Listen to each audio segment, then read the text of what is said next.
Gising. Gising. Yung cellphone ko nawawala. Teka lang, yung cellphone ko rin nawawala. Pati yung wallet ko, nawawala din. Naku, nanakawan tayo.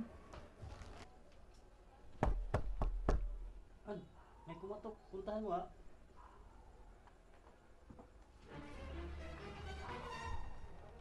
Ma'am, perfume delivery po. Ha?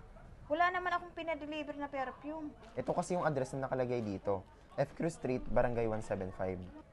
Tama nga yung address na yan. Pero hindi naman ako nag-order. Online ng perfume. Ma'am, i-receive nyo na lang. Wala naman na po kayong babayaran. Bayad na po ito. Ha? Bayad na yan? Teka lang, kawawa naman yung tunay na may-ari niyan. Anong nangyari? Tila nagtatalo kayo dyan. Perfume delivery daw. Ikaw, nag-order ka ba ng online perfume? Wala akong order ng perfume online. Bayad na daw yan. Wala na tayong kailangan bayaran. Yun naman pala, bayad na pala. Di tanggapin na natin. Total, swerte na yung lumapit sa atin. Tanggapin na natin. Baka magtampo ang swerte.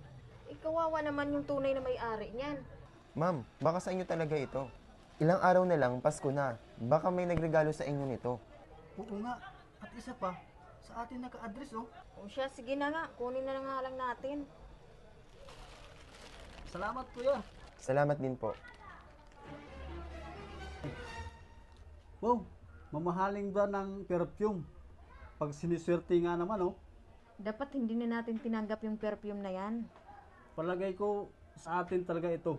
Sa atin naka-address, eh. Masubukan nga. Wow, ang bango. Tamang-tama. Lunes bukas, magagamit natin to bago tayo pumasok sa trabaho. O ikaw, magpabango ka na rin.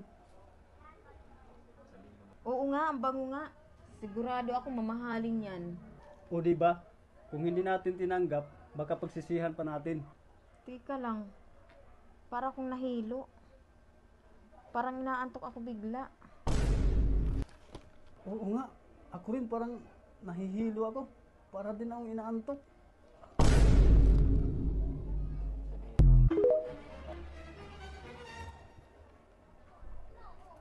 Gising.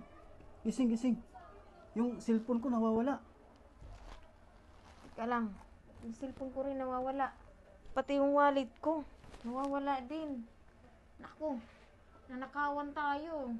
Sabi ko na nga ba huwag na natin tanggapin yung perfume na yan eh. Sorry, nanghinayang kasi ako eh. Tara, i-check na natin sa CCTV. Kunin natin yung laptop.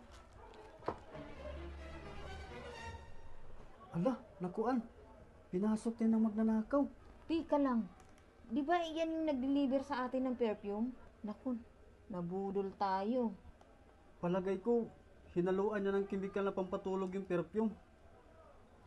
Vic, sana magsilbing aral sa atin ang pangyayaring ito. Pag hindi naman talaga sa atin, huwag natin tanggapin. Oo, at patawad ulit.